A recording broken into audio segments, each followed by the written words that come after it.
Brennan back for the second part of Chapter 1.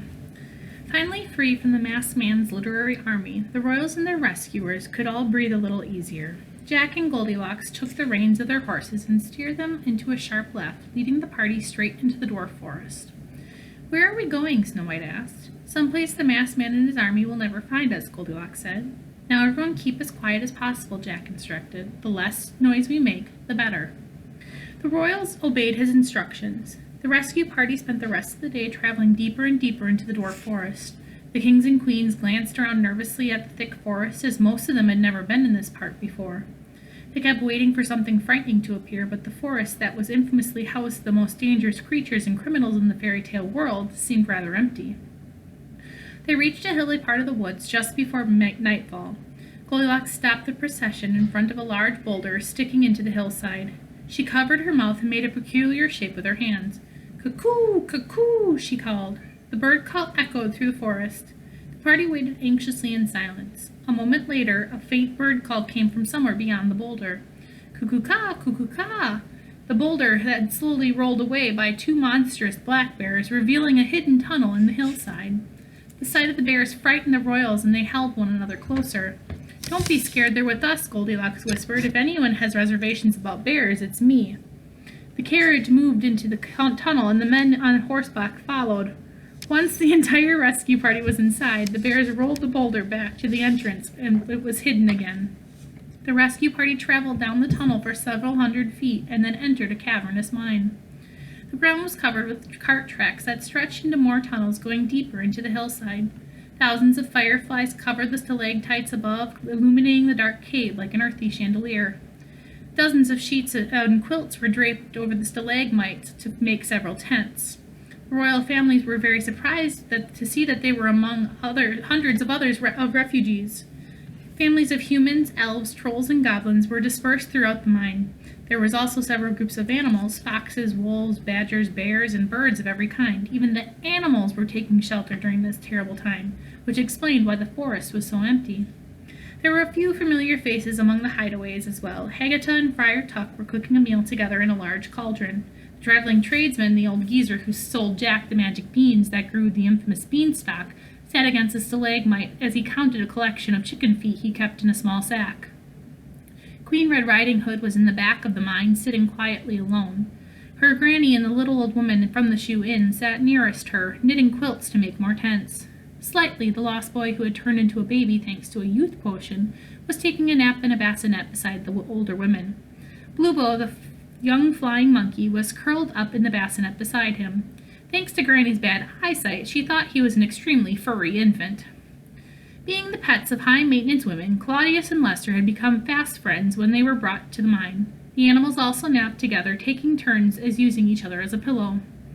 Rook Robbins and his father sat in a group with others from their village. Since he had nearly gotten the royals killed the year earlier, seeing them filled Rook with unbearable guilt. He excused himself from his group and took a walk through the tunnels to be alone. The rescue party's entrance caused quite a commotion. Everyone was happy to see the royal families that were alive, and the mine vibrated with emotional cheers.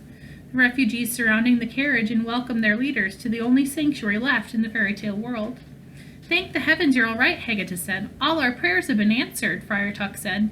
Jack climbed down from Buckle and then carefully helped Goldilocks off of porridge, an act that was becoming increasingly difficult as Goldilocks' pregnant belly grew every day. It was only a matter of time before they welcomed their child into the world. They only wished a better world awaited it.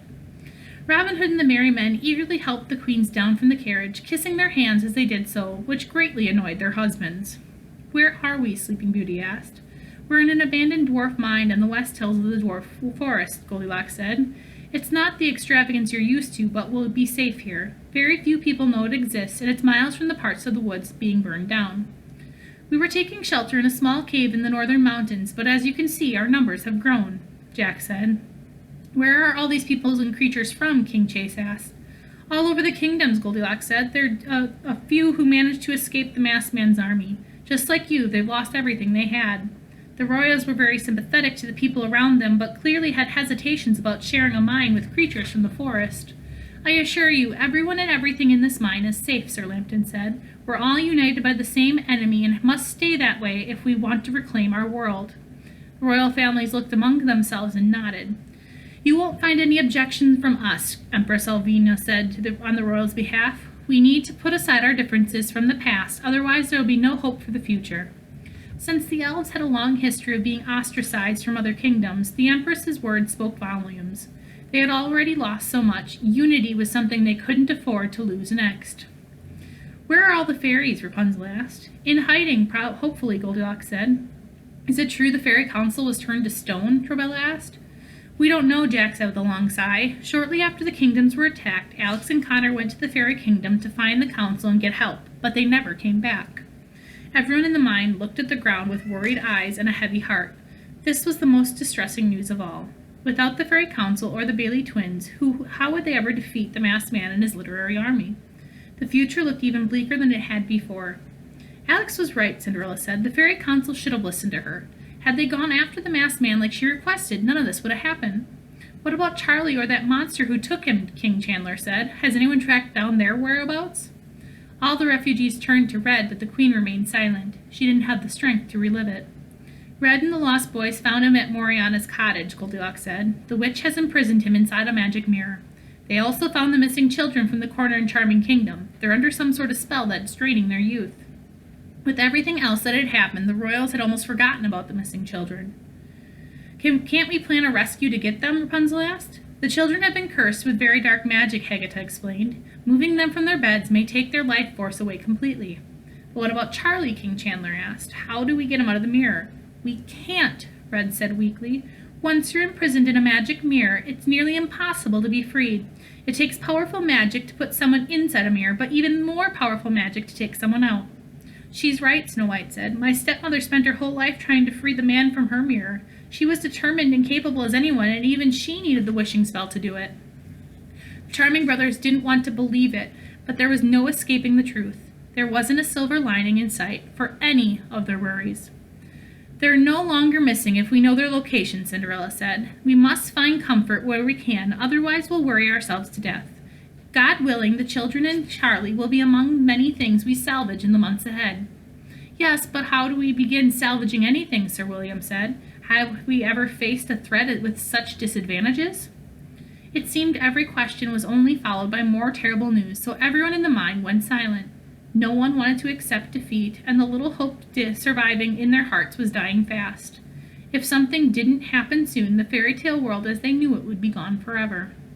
The tense silence was broken by the traveling tradesman who had been biting his tongue for a moment. Ahem, he coughed. All the refugees in the mine rolled their eyes at the old geezer.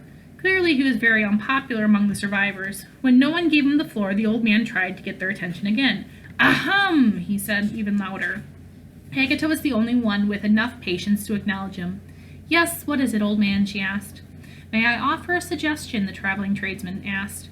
His question was immediately followed by a chorus of loud sighs. Every time the tradesman opened his mouth, he only filled their heads with nonsense. But to be fair to the old man, Jack raised his hands and silenced the exasperated crowd. Unless someone has a suggestion to share, there's no point in discrediting his, he said. Red grunted dramatically. Everyone cover your ears, she said. I've heard crazy is contagious in small quarters. Despite the rudeness he received from his peers, the traveling tradesman went to the center of the mine so everyone could see him, and he offered them a suggestion.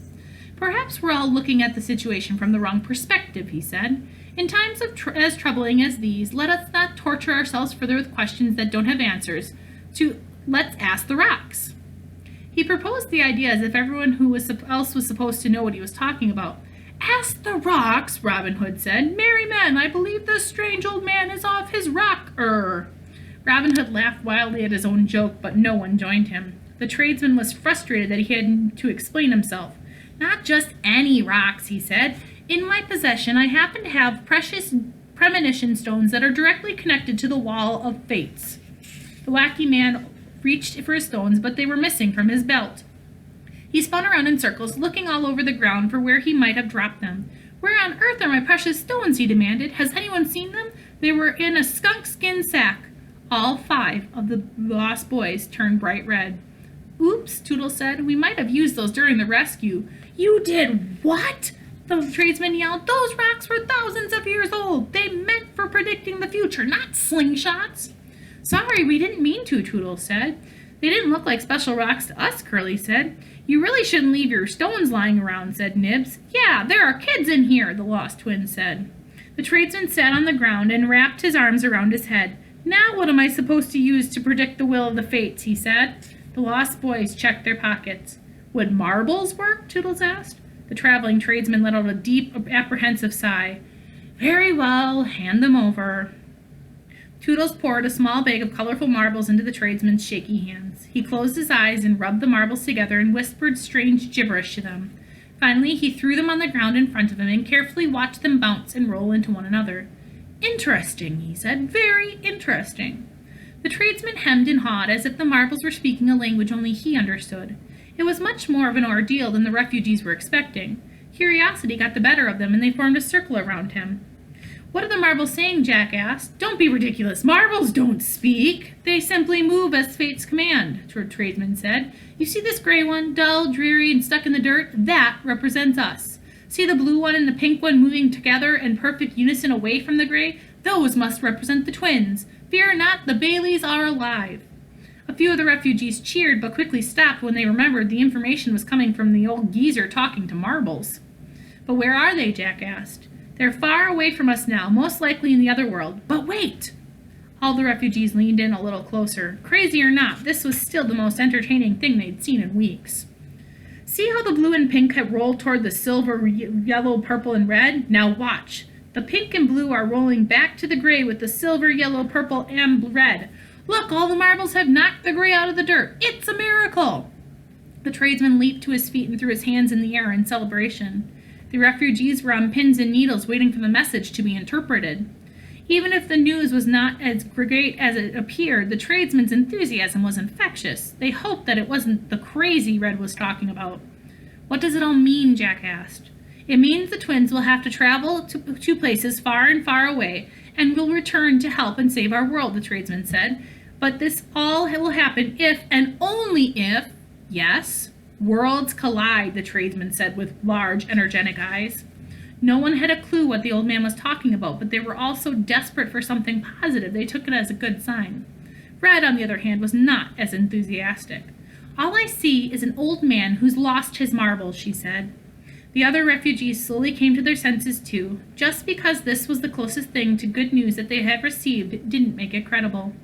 I agree with the old man, Goldilocks announced. It doesn't matter what the marbles say or don't say. The Bailey twins have never let us down before. Just because we haven't heard from them yet doesn't mean we should give up on them. We have to have faith that they'll return with help. But what do we do in the meantime? Red asked. Wait, Goldilocks said. That's all we can do. And that's the end of the chapter. The next chapter will be called Chapter 2, Grounded. I'll see you guys then.